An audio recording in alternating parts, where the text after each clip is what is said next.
அனைவருக்கும் வணக்கம்.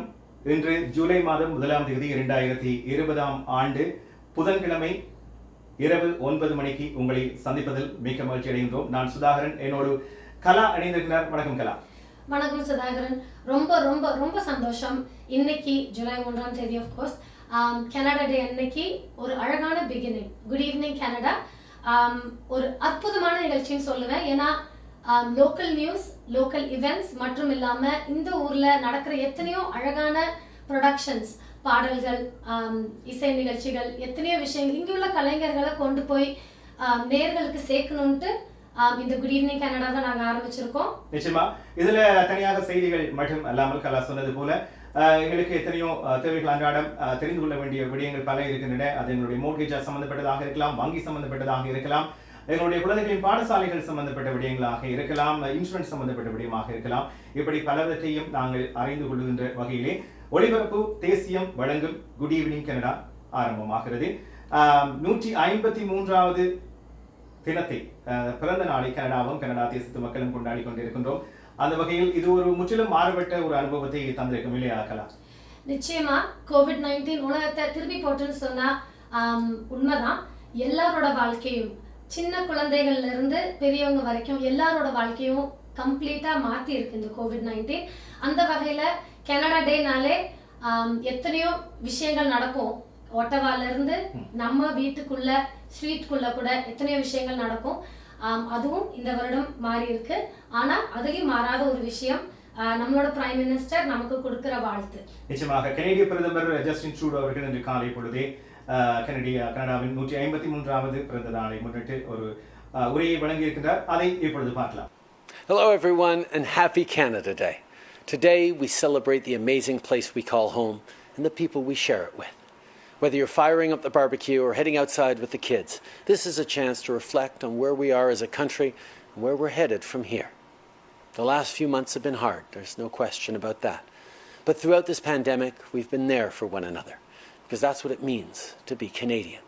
We're neighbours helping neighbours, small businesses being there for their communities and their staff, men and women in uniform protecting the most vulnerable, doctors and nurses keeping our families healthy. My friends, Canada's success is because of its people, people like you, people who strive to live up to our shared values of peace, equality, and compassion, people who believe in the strength of our diversity, and people who know that it's only together that we can build a better country. A country where every senior has a safe place to live. A country where everyone has an equal and fair chance to succeed. A country where we say no to racism, to injustice, to hate. A country where we know our work is never finished. Because that's what makes Canada special. Not the belief that this is the best country in the world, the knowledge that we could be. We can build that country. I know we can. Because no challenge we face will be too great if we face it together. Today we celebrate the country we share, and tomorrow we look to the future and move forward together. Happy Canada Day, everyone. COVID-19 பற்றி உலக நாடுகள் பலவற்றில் பலவிதமான மக்களுக்கு தேவையான பல விடயங்களை பல அரசு மட்டத்திலே பலரும் செய்து கொண்டிருந்தாலும் கனடா அது எல்லாவற்றுக்குமே ஒரு முன் உதாரணமாக அவரை சார்ந்த இப்பொழுது அரசாங்கத்தில் வழங்கப்படுகின்ற சலுகைகள் இப்பொழுதும் எல்லா உலக நாட்டில் அனைத்து மக்களாலும் பாராட்டப்படுகின்றன. அந்த வகையில் அவருக்கு நன்றியை கூறிக்கொண்டு, எப்பயுமே கனடா டேனா ஆட்டோவால நடக்கிற பரேட் ரொம்ப ரொம்ப ரொம்ப விசேஷமானது. அது மட்டும் இல்லாம இங்க டொரண்டோல, ஸ்கார்பரோல எல்லா இடத்துலயுமே பரேட் நடக்கும். பல லட்சக்கணக்கான மக்கள் கூடுவாங்க. ஆனா இந்த வருஷம் கோவிட்னால அவ்வளவு பேரால கூட முடியலன்னா கூட சின்ன சின்ன விஷயங்கள் சின்ன சின்ன இடங்கள்ல நடந்துட்டு தான் இருக்கு. அந்த வகையில நமக்கு கிடைச்ச ஒரு பியூட்டிஃபுல்லான நியூஸ், இங்க ரூஷ் பார்க்ல நடந்த இந்த ஒரு பரேட். அந்த கிளிப்பிங்கை இப்ப பார்க்கலாம்.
கனடா பிராம்டனில் இருக்கும் பெரிய தமிழர் நிறுவனம் கொலம்பியா.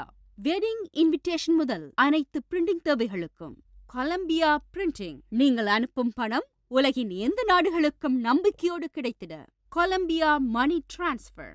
திரைப்படங்கள், பாடல்கள், MP3 என அனைத்தும் உடனுக்குடன் பெற்றிட கொலம்பியா வீடியோ. சொன்னா இது ஒரு குட்டி மால் மாதிரி.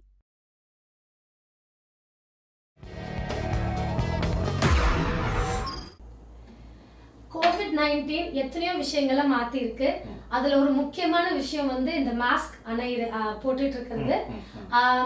ஃப்ரண்ட்லைன் ஒர்க்கர்ஸ் தான் முன்னாடி, அதாவது ஹாஸ்பிட்டல்ஸ்ல வேலை செய்யறவங்க தான் மெயினா அந்த மாஸ்க் போட்டுட்டு இருப்பாங்க. அதுக்குள்ள உள்ள கஷ்டங்கள், அதுக்குள்ள பிரீத் பண்ண முடியல, வேர்க்கிறது, கண்ணாடி போட்டிருந்தா அது இன்னொரு பெரிய பிரச்சனை. இந்த மாதிரி எவ்வளவோ விஷயங்களுக்கு நடுவுல அவங்க மட்டும் இல்லாம இன்னைக்கு எல்லாரையும் போட வச்சிருக்கு இந்த மாஸ்க். நிச்சயமா, குறிப்பாக இந்த பேருந்துல செல்கின்றவர்கள், டிடிசி பேருந்தில் செல்கின்றவர்கள் கட்டாயம் மாஸ்க் அணிந்து கொள்ள வேண்டும் என்று சொல்லப்பட்டிருக்கிறது. இது சம்பந்தமாக நகரங்களில், குறிப்பாக டொரண்டோ, மார்க்கம், காலிடான், மிசிசாகா, இப்படி பல நகர சபைகளிலும் இது தொடர்பான வாத பிரதிவாதங்கள் எல்லாம் நடைபெறுகின்றன. இது பற்றிய ஒரு செய்தியை வழங்குகின்றார் எங்களுடைய செய்தி ஆசிரியர் லங்கதாஸ் பத்மநாதன். இதோ கோவிட் நோய் தொற்றின் எதிரொலியாக முகமூடிகளை அணிவது குறித்த கேள்விகளுக்குள் விவாதங்களும் கேள்விகளும் தொடர்கின்றன. இந்த நிலையில் டொரண்டோ பெரும்பாகம், ஹாமில்டன் பகுதி நகராட்சிகளின் முதல்வர்கள், the Greater Toronto and Hamilton area municipality mayors and chairs இந்த வாரத்தின் ஆரம்பத்தில் டொரண்டோ மாகாண அரசாங்கத்திற்கு ஒரு கடிதத்தை அனுப்பியிருந்தனர். அதில் பெரிய நகராட்சிகளில் முகமூடிகளை கட்டாயமாக்குவதற்கு ஒரு பொது உத்தரவை பிறப்பிக்குமாறு மாகாணத்தை நகர முதல்வர்கள் கேட்டுக்கொண்டனர். ஆனால் மாகாண சுகாதார அமைச்சர் கிறிஸ்டின் எலியட் அதை செய்ய மறுத்துவிட்டார். அதற்கு அமைச்சர் தெரிவித்த காரணம், உள்ளூர் அதிகாரிகளுக்கு, அதாவது நகர முதல்வர்களுக்கு ஏற்கனவே சுகாதார பாதுகாப்பு ஊக்குவிப்பு சட்டத்தின் கீழ் இந்த கொள்கையை, அதாவது மாஸ்க் அணிவதை கட்டாயமாக்கும் நடைமுறையை செயல்முறைப்படுத்த அதிகாரம் உள்ளது என்பதாகும். டிடிசி உட்பட GTA முழுவதிலும் உள்ள பல போக்குவரத்து முகவர்கள் ஜூலை 2 முதல் முகமூடிகளை கட்டாயமாக்கும் அறிவித்தலை ஏற்கனவே விடுத்துள்ளன. வாடிக்கையாளர்களுக்கு முகமூடிகளை வழங்க பல வணிகங்கள் நடவடிக்கை எடுத்துள்ள போதிலும் எந்த ஒரு வணிக நிறுவனங்களும் தமது வாடிக்கையாளர்களுக்கு முகமூடிகளை வழங்க வேண்டும் என்பதை வலியுறுத்தும் சட்டமூலம் எதுவும் இல்லை. இந்த பின்னணியில் நேற்று செவ்வாய் டொரண்டோ நகரசபை முகமூடிகளை பொது இடங்களில் அணியுமாறு கட்டாயப்படுத்தும் சட்டமூலத்தை ஏற்றுக்கொண்டது.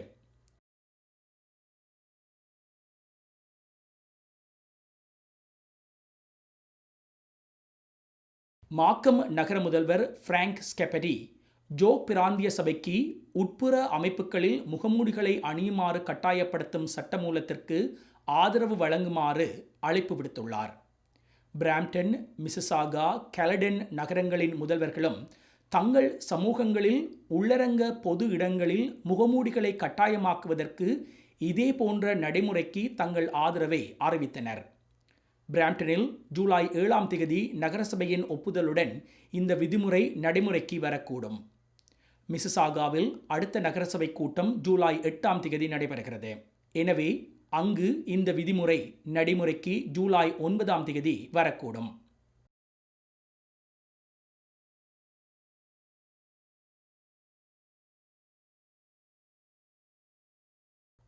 ஒன்டாரியோ முதல்வர் டக் ஃபோர்ட் மூடப்பட்ட பொது இடங்களில் மக்கள் முகமூடிகளை அணிய வேண்டும் என ஏற்கனவே பரிந்துரைத்திருந்தார். ஆனாலும் அவற்றின் பயன்பாட்டை கட்டாயப்படுத்துவது தனிப்பட்ட நகராட்சிகளுக்கு வரையறைக்குள் இருக்கும் என்பதில் முதல்வர் ஃபோர்ட் உறுதியாக உள்ளார்.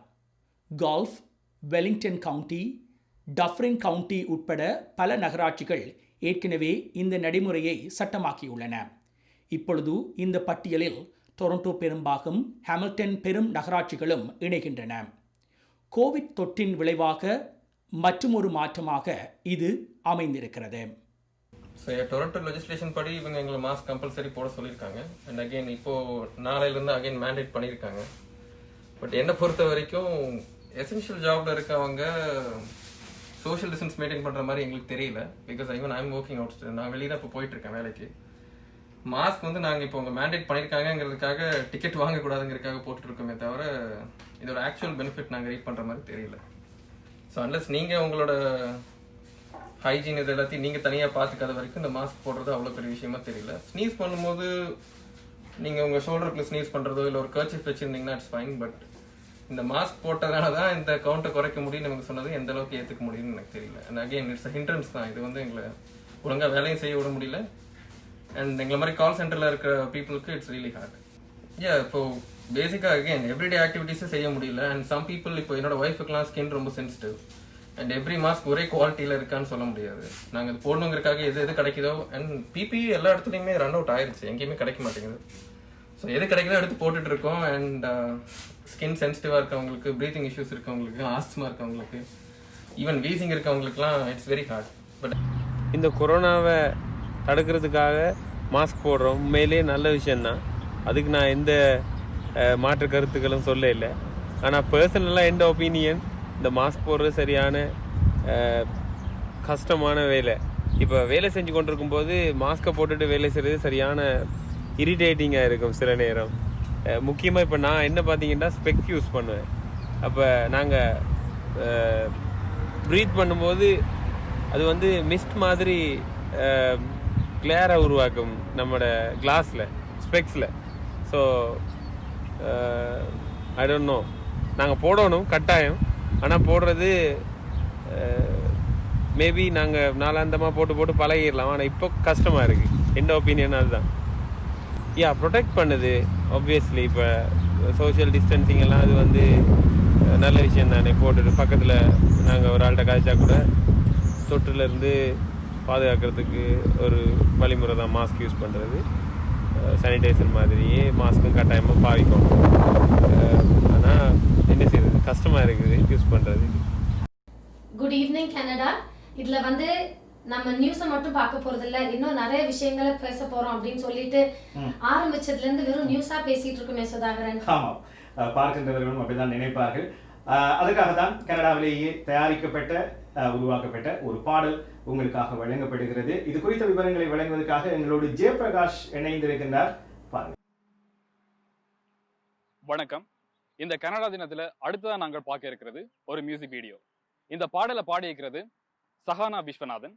இந்த பாடலுக்கு இசை MP கோனேஷ். இந்த பாடல் எழுதியிருக்கிறது கோவிலூர் செல்வராஜன். இந்த பாடலை ஒளிப்பதிவு செய்திருக்கிறது பாரதி ஆர்ட்ஸ் மதிவாசன். முழுக்க கனடா மண்ணில் உருவான இந்த பாடல் உங்களுக்கு பிடிக்கும்னு நம்புறோம். எல்லாரும் சேர்ந்தே பார்க்கலாம்.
மஞ்சம் தன்னில் மாலை மஞ்சள் வேளை அந்த கங்கை மஞ்சம் தன்னில் சோலை கொஞ்சம் குயில் இந்த சோலை கொஞ்சம் குயில் சோலை கொஞ்சம் குயில் இந்த சோலை கொஞ்சம் குயில் இந்த மங்கை நெஞ்சம் தன்னில் மாலை மஞ்சள் வேளை அந்த கங்கை மஞ்சம் தன்னில்.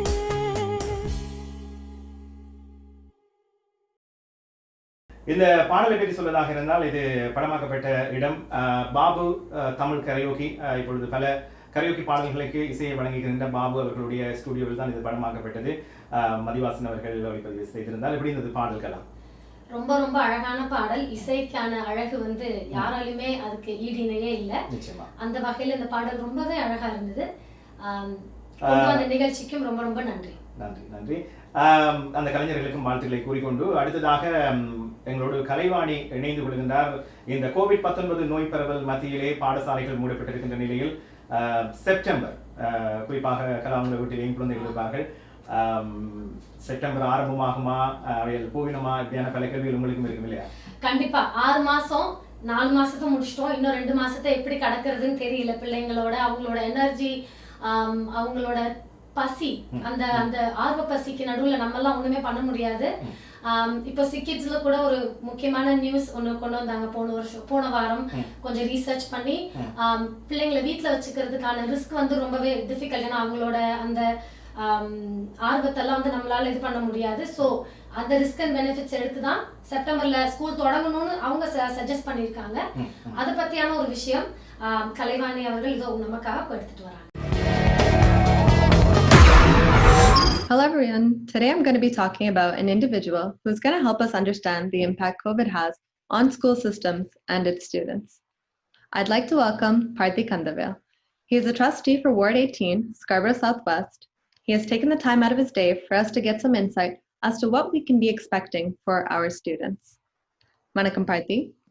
Vanakkam Kalivani, how are you? Firstly, I'd like to thank you for coming and joining us here on Canada Day. So we have a couple questions prepared for you, and we'd like to hear your thoughts on this topic. Shall we get started? Sure. Thank you for having me. Awesome. So first one, as a board trustee, what are your expectations of Ontario elementary and secondary schools for this fall? Thank you, Kalivani. And first of all, happy Canada Day. It's a day to celebrate our citizenship, our country, and also a day to remember this land is, belongs to the Indigenous people first and foremost, and it's with their permission we're here. Thank you for the question. It is a tough time for a lot of families who may be affected by COVID, and certainly affected their children's learning by the interruption with what's happened over the last 3.5 months. Right now, we of course are in summer break, and there's given us and the school system and the province who gives us direction, time to reflect, and how to proceed in September. As you may have heard, there are 3 options that are being considered by the ministry, and of course these options will be determined by the situation, our healthcare system, and the number of COVID cases and the severity of COVID come late August, early September. So there's 3 scenarios is to continue what we've been doing since the March break, which is remote learning, so online learning. And a second scenario, the ideal scenario, of course, we'd all want is that the situation, comes to a close. We're in a position that we can have a normal school day. The likelihood, of course, fingers crossed, we want to see that happen. The likelihood, given where things are right now, it's likely not possible. So the real scenario we're looking at is a hybrid solution, which we're asking our teachers, and the province is asking us as school boards to help our schools devise plans that allow students to be in the class some days and to be at home other days. And an important part of that is that 15 students would be the maximum for a class. So a teacher would have to be prepared to be able to teach in person to a maximum of 15 students while providing that same learning vis-a-vis Google Classroom, other education technology tools virtually to help the students who are at home. And they may alternate, and depending on the school, alternate every day. So 15 would come in, another 15, and then or alternate weeks. So that is most likely the scenario we're looking at, but you know, it's really hard to predict at this point. Right, We're going to ask our schools to prepare for all three, and that's the expectation that we have of our senior staff, who are our superintendents, associate director, director of education, to prepare our schools, our principal, and our teachers for those two scenarios, really. Perfect. So thank you. So my next question for you is, when school restarts in the fall, it will have been nearly 6 months since students last set foot in a classroom. Would this have an impact on the students' ability to be in a classroom setting or continue learning? Definitely. I think the reality is, and we've heard this from parents and their experiences, that from mid-March to the end of June, we didn't have the best learning situation for our students. They were, you know, some may not have had a device. They would have had to wait 3-4 weeks for the school board to mail the device.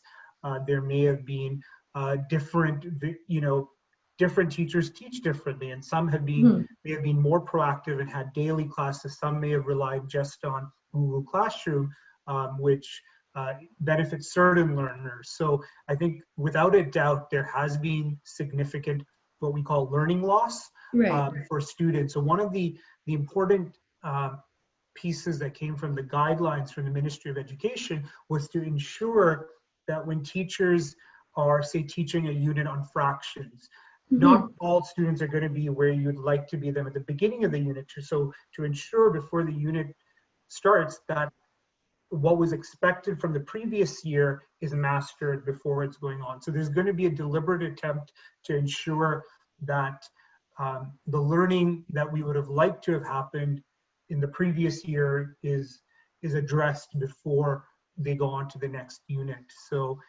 that's going to be an important piece, is the learning and how that looks like.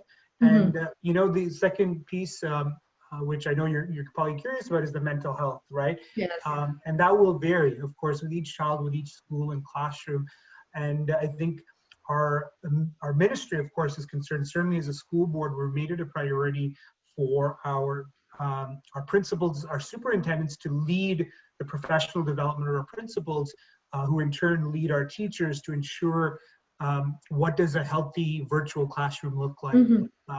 Teachers, you know, it's always a good debate. Are teachers social workers as well, or are they mental health workers? And I think the reality is, though they're not maybe trained for that, they play a role in the social emotion development of a child and have a duty to address that. So part of the professional development we as a system will be doing is to make sure our teachers address it in some way and form, that mental health is addressed.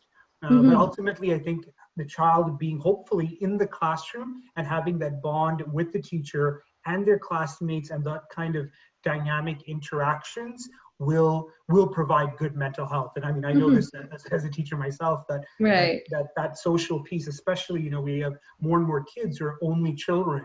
So they don't have, you know, peer-to-peer interactions as, say, the child who's got an older or younger sibling, that they can interact. I mean, of course, you know, the restriction will be 2 meters, but they at least be able to talk.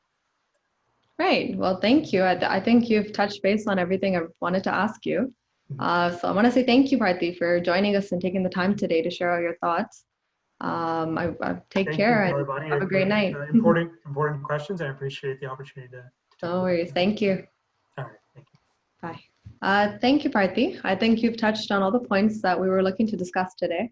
I want to thank you for joining us again tonight to share all your thoughts. Have a great night. நன்றி. கலா இணைந்து கொண்டிருந்தார். கலாவுக்கு நன்றியை கூறிக்கொண்டு இப்பொழுது என்னோடு பானு இணைந்திருக்கின்றார். ஒலிபரப்பு தேசியம் வழங்கும் செய்திகளில் பானுவை பார்த்திருப்பீர்கள். கனடாவுக்கு புதியவர் பானு. வணக்கம் பானு. வணக்கம் சுதாகரன். அனைவருக்கும் வணக்கம். எல்லாருக்கும் இனிய கனடா தின வாழ்த்துக்கள். கனடாவில் நான் நினைக்கிறேன் முதலாவது கனடா தினம் உங்களுக்கு. ஆகவே இது நீங்கள் எதிர்பார்த்து வந்தது வேறு மாதிரி இருக்கும், இப்போ வேறு மாதிரி இருக்கும். காரணம் இந்த COVID-19 நோய் தொற்று பரவல்.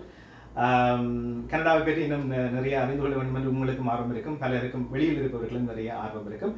சரி பானு, நீங்கள் இன்சூரன்ஸ் வச்சுருக்கீங்களா?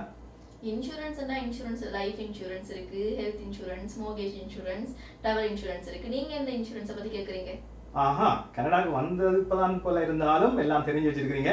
நான் கேட்கறது வந்து லைஃப் இன்சூரன்ஸை பற்றி. லைஃப் இன்சூரன்ஸ் என்கிட்ட இருக்கு. லைஃப் இன்சூரன்ஸ் இருக்கு. நீங்க அதை தெரிவு செய்யல உங்களுக்கு குழப்பம் ஒன்றும் இல்லையா? இதை தெரிவு செய்யறது அப்படி எல்லாம் ஒன்றும் யோசிக்கலையா? லைஃப் இன்சூரன்ஸ் பத்தி எனக்கு முதலே கொஞ்சம் தெரிஞ்சிருந்தது. என்னண்டா இப்ப எங்களுக்கு எதுவும் எதிர்பாராத விதமா நடந்துட்டா கூட எங்களை சார்ந்து இருக்கிறவங்களுக்கு அது ஒரு பெரிய உதவியா இருக்கும் லைஃப் இன்சூரன்ஸ். இப்ப நான் முக்கியமா லைஃப் இன்சூரன்ஸ் எடுத்ததுக்கு காரணம் அதுதான். நிச்சயமா அது பற்றிய விவரங்களை வழங்குவதற்காக எங்களோடு லைஃப் 100 இருந்து ஸ்ரீதரன் துரைராஜா இணைந்து கொள்கின்றார். சந்திக்கலாம். அனைவருக்கும் வணக்கம். ஆயுட்காப்புறுதி சம்பந்தமான சில தகவல்கள். இன்று யாரெல்லாம் காப்புறுதி பெற்றுக்கொள்ள வேண்டும் என்ற விடயம் பற்றி பார்க்கலாம். சாதாரணமாக இதற்கான பதில் எல்லோருக்குமே ஆயுட்காப்புறுதி அவசியம். அதைவிட பல விதமான காப்புறுதி திட்டங்கள் இருக்கின்றன. இதிலே எது எவருக்கு தேவை என்பது தான் முக்கியமாக நாங்கள் தெரிந்து கொள்ள வேண்டியது.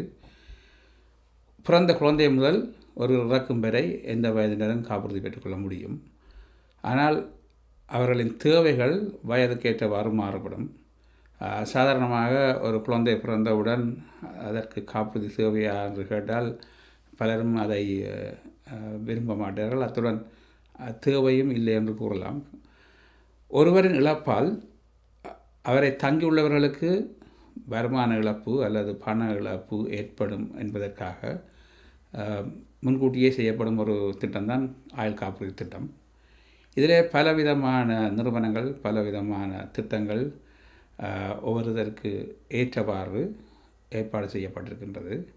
இவற்றிலே மிக முக்கியமானது ஒருவரின் வருமான இழப்பை பாதுகாப்பது. அதை ஒரு வருமானம் உள்ளவர்கள் தான் செய்து கொள்ள முடியும். காரணம், ஒருவர் வேலை செய்து கொண்டிருக்கும் போது அவரின் வருமானத்தில் அவரது குடும்பம் தங்கியிருந்தால், அவர் இல்லாது போனால் அந்த வருமான இழப்பை பூர்த்தி செய்வதற்கு அந்த ஆயுள் காப்புறுதி அல்லது டிசபிலிட்டி இன்சூரன்ஸ், வருமான இழப்பீட்டுக்கான காப்புறுதி மிக முக்கியமானது. குழந்தைகளுக்கு அதிகமாக காப்புறுதியை சிலர் பெற்றோர்கள் செய்து வைப்பார்கள். இதில் என்ன தேவை இருக்கின்றது என்று பார்த்தால், அவருடைய ஃப்யூச்சர் இன்கத்தை பாதுகாக்க முடியும். அதாவது எதிர்காலத்திலே ஒரு குழந்தை ஒரு டாக்டர் ஆகலாம் அல்லது பெரிய வருமானத்தை பெற்றுக்கொள்ளக்கூடிய ஒரு வியாபாரத்தில் ஈடுபடலாம். எனவே குழந்தைகளின் எதிர்காலத்திற்காக மிக குறைந்த விலையில் செலவில் காப்புறுதிகளை சின்ன வயதிலேயே பெற்றுக்கொள்வது பலரின் வழக்கமாக இருக்கிறது. இதை விஷயம் தெரிந்த பலர் செய்திருக்கின்றார்கள். அதிலே மிக முக்கியமாக குழந்தைகளுக்கு ஆயுள் காப்புறுதி செய்யும்போது அவருடைய மாதாந்த கட்டணம் மிகவும் குறைவாக இருக்கும். அதையும் ஒரு குறிப்பிட்ட காலத்தில் கட்டி முடித்து விடலாம். அதாவது ஒரு குழந்தை ஒரு வயதில் ஆரம்பித்தால் 10 வருடங்களிலேயே அந்த காப்புறுதி பணத்தை செலுத்தி முடித்து விடலாம். அத்துடன் சில திட்டங்கள் குழந்தைகளுக்கென்றே தயார் செய்திருக்கிறார்கள். இப்படியான திட்டங்களில் குழந்தைகள் ஆரம்பிக்கும் போது அவருடைய காப்புறுதி தொகை குறைவானதாகவும் அவர்களின் வயது கூடிக்கொண்டிருக்கும் போது அவர்களின் காப்புறுதி தொகை அதிகரித்து கொண்டே செல்லும். ஒரு குழந்தை, ஒரு 5 வயதுக்கு உட்பட்ட குழந்தை ஒரு $100,000 காப்புறுதி பெற்றுக்கொண்டால் அவருக்கு 25 வயது வரும்போது அந்த காப்புறுதியின் தொகை 200,000 மாறும். பின்பு அப்படியே அதிகரித்து கொண்டு போய் அந்த குழந்தைக்கு 75 வயது அல்லது 50 வயதுக்கு மேலே வரும்போது காப்புறுதி 5 மடங்குக்கு மேலாக அதிகரிக்கும். அதாவது ஒரு $100,000 ஆரம்பித்த காப்புறுதியை 1 மில்லியன் வரை அதிகரிக்கலாம். ஸோ இப்படியான திட்டங்கள் குழந்தைகளுக்கு மிகவும் உகந்தது. காரணம், மிக குறைந்த செலவு, அதே வேளை காப்புறுதியின் தொகை அதிகரித்து கொண்டு போகும். வயது கூட அவர்களின் தேவையும் அதிகரிக்கும். அதற்கேற்றவாறு காப்புறுதியின் தொகை அதிகரிக்கும். இதைவிட எந்த வயதினர் காப்புறுதி பெற்றுக்கொள்ள வேண்டும் என்று பார்த்தால் எல்லா வயதுக்கும் தேவை. ஆனால் மிக முக்கியமாக ஒருவர் படிப்புகள் முடித்து வியாபாரங்கள் ஆரம்பிக்கும் போது அல்லது அவர் சொந்த தொழிலை ஆரம்பிக்கும் போது அல்லது ஒரு குடும்பத்தை ஆரம்பிக்கும் போது, குழந்தைகள் கிடைக்கும் போது, இப்படியான கட்டங்களில் ஒருவருக்கு லைஃப் சேஞ்சஸ், அவருடைய தேவைகள் அதிகரிக்கின்றது. அதே நேரம் அவரின் இழப்பால் பாதிப்பும் அதிகமாக இருக்கும். ஒரு வருடம் $100,000 உழைப்பவர் இறந்தால் அவருடைய வருமான இழப்பால் மிகவும் பாதிப்பு ஏற்படும். காரணம், சாதாரணமாக கூறுவார்கள், ஒரு 20 வருடங்களுக்கு ஒருவர் வேலை செய்தால் அவர் 2 மில்லியன் வரை வருமானத்தை அந்த குடும்பத்துக்காக கொடுப்பார். அவர் இறந்து விட்டால் அல்லது வேலை செய்ய முடியாமல் போய்விட்டால் கிட்டத்தட்ட $2 மில்லியன் அந்த குடும்பத்துக்கு நஷ்டமாகும். எனவே காப்புறுதிகளின் தேவை, காப்புறுதியின் தொகை போன்றவற்றை கருத்தில் கொண்டு ஒவ்வொருவரின் வயதுக்கு ஏற்றவாறு காப்புறுதி திட்டங்களை தெரிவு செய்ய வேண்டும். அதேவேளை வயதானவர்களும் காப்புறுதி பெற்றுக்கொள்கிறார்கள். அதற்கு காரணம் 2-3 காரணங்கள் இருக்கின்றன. ஒருவர் தான் இல்லாத காலத்தில் தனக்கு விரும்பியவர்களுக்கு கூடிய தொகை பணத்தை காப்புறுதி மூலம் வழங்க முடியும். அதேவேளை வருமான வரி எதுவுமின்றி அந்த காப்புறுதி தொகையை வழங்கலாம். ஒரு வயதானவர் இறக்கும்போது ஒரு $100,000 அல்லது $1 மில்லியன் அவர் குடும்பத்துக்கு சேர்ந்தால் அதற்கு எதுவித வருமான வரியும் கட்ட வேண்டிய அவசியமில்லை, டேக்ஸ் எதுவுமே கட்ட வேண்டிய அவசியமில்லை. அத்துடன் சிலர் பெரும் அதாவது கேபிட்டல் கெயின்ஸ், முதலீட்டு திட்டங்கள், முதலீடுகள் அதிகமாக வைத்திருப்பவர்கள் அதற்கு ஏற்றவாறு காப்புறுதி செய்வதன் மூலம் இந்த டேக்ஸ் கட்டுவதை குறைக்க முடியும். ஏனென்றால் இந்த பணம் வருமான வரியின்றி கிடைப்பதால் இது பல விதத்திலும் உதவி செய்யும். எனவே எந்த வயது என்று கட்டுப்பாடு இல்லாமல் ஒருவர் பிறந்ததிலிருந்து இறக்கும் வரை எவ்வளவு காப்புறுதி பெற முடியுமோ அவ்வளவு தொகையை பெற்றுக்கொள்வது மிகவும் சிறந்தது. மீண்டும் ஒரு முறை காப்புறுதி சம்பந்தமான மேலதிக தகவலுடன் தொடர்பு கொள்கிறேன். நன்றி, வணக்கம்.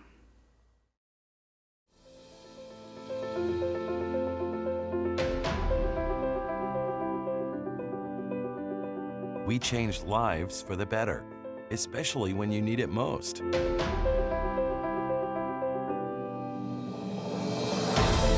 We change lives by providing simple solutions.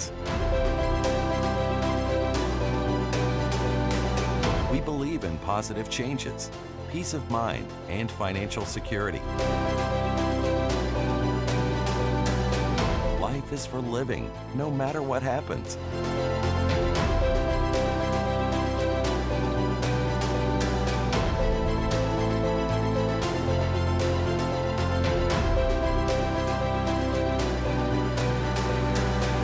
Life 100.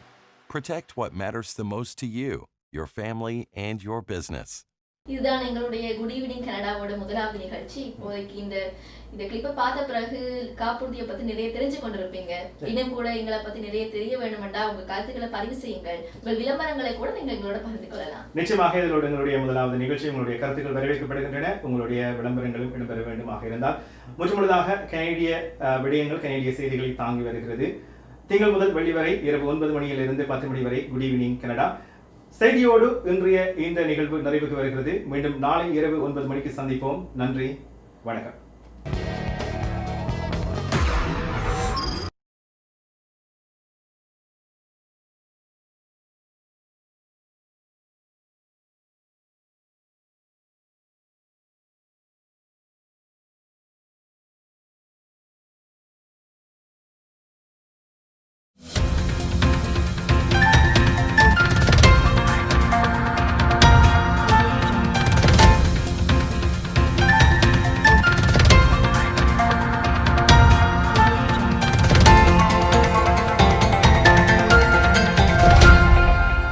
அனைவருக்கும் கனடா தின வாழ்த்துக்கள்.